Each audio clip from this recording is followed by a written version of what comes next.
This is the gravesite of Elias Boudinot.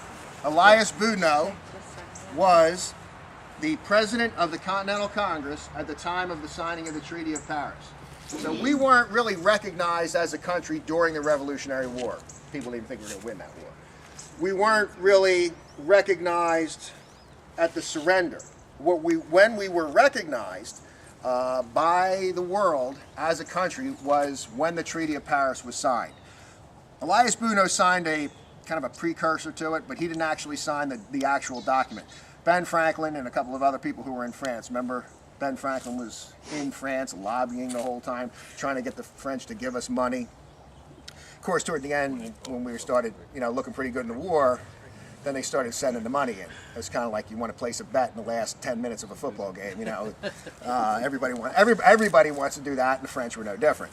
So what happened was Elias Boudinot was president at the time of the signing of the Treaty of Paris, and we here in Burlington say, hey, well, if we were recognized as a country at that time, shouldn't he be the first president of the United States? In fact, his title was, and all the folks who were president of the Continental Congress, it may have been like 9, their title was President of the United States in Congress.